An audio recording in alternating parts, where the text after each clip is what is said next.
créer les conditions pour que chaque Sénégalais puisse ça comprendre dans son fort intérieur et vraiment avec une conscience tranquille que le président a donné le meilleur de ce qu'il avait pour solutionner ces problèmes.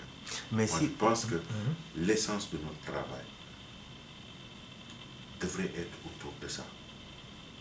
Nous n'en sommes plus à un stade où on parle de partis politiques, on parle de progrès, on parle de projets, on parle de programme.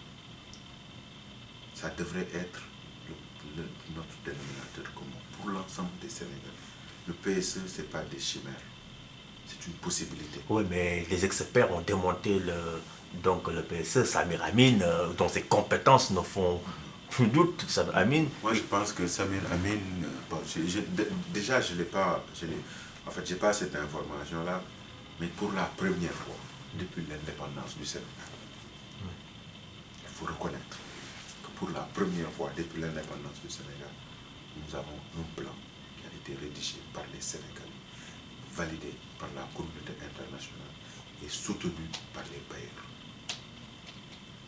C'est pour la première fois. Donc, avant, on nous dirigeait sur la base de projections. L'an 2000, Dakar sera comparé.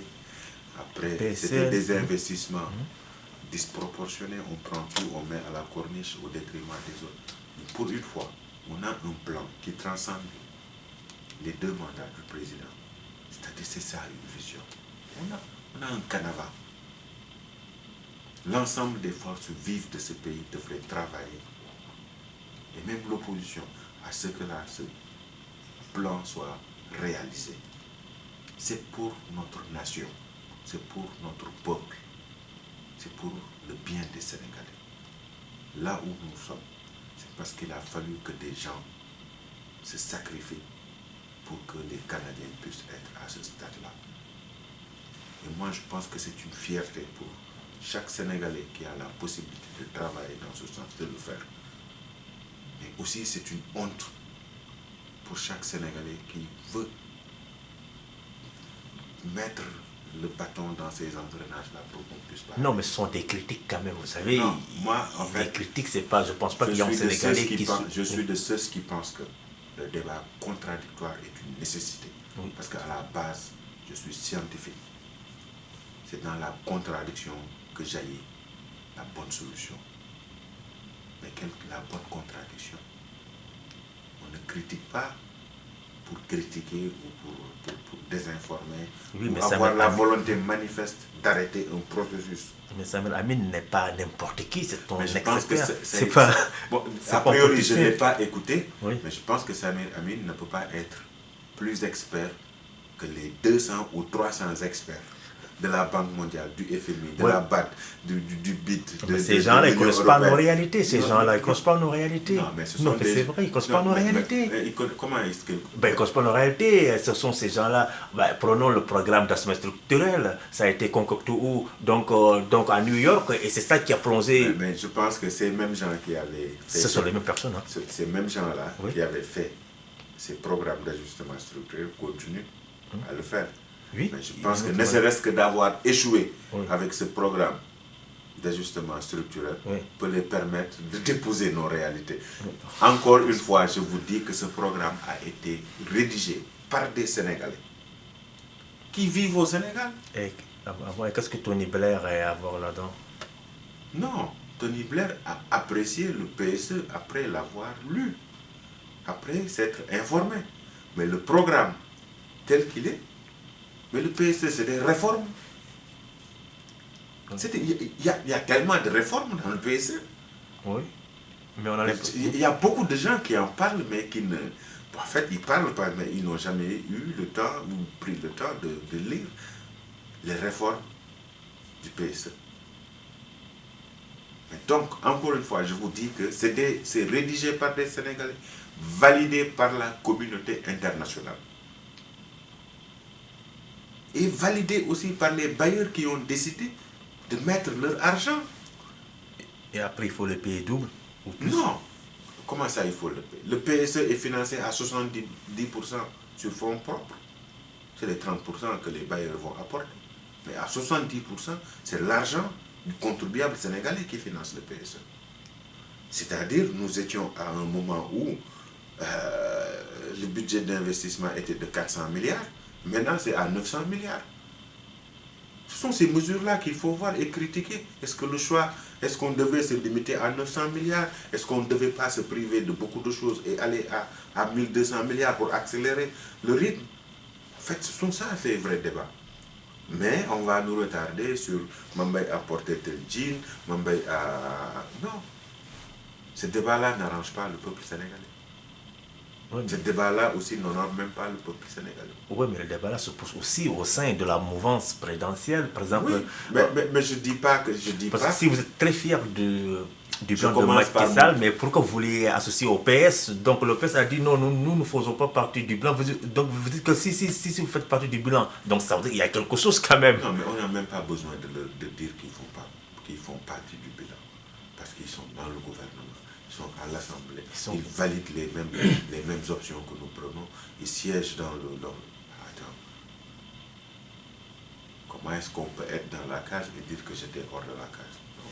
En fait, ça, par exemple, ce sont des débats qui ne nous servent à rien. Parce que le Sénégalais normal, qui est informé et qui suit, comprend que le PS est dans la coalition. On raisonne en termes de coalition.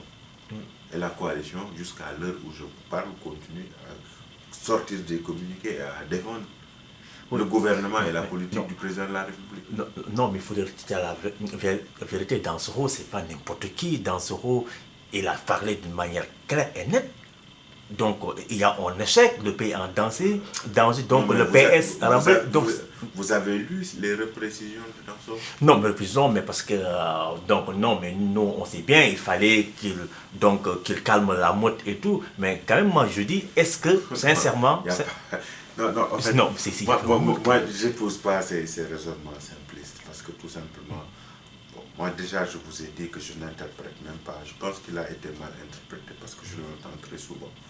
Je l'entends très souvent parler. Il a parlé beaucoup de... Moi, je pense que les mêmes propos, moi-même, j'ai eu à les utiliser lorsque Ouad, à la veille du procès de Karim Wade, moi, personnellement, j'ai eu à dire que le pays est en danger parce que le pays...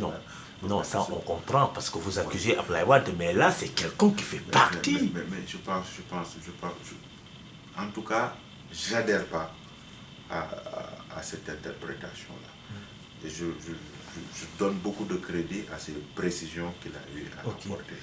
Donc, comprenez je suis dans le même gouvernement que lui. Donc, bon, voilà.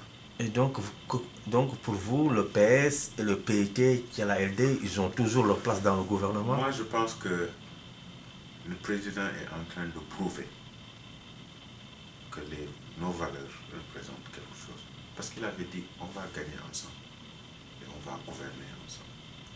Malgré l'exercice de beaucoup de personnes à casser notre coalition, elle réside encore.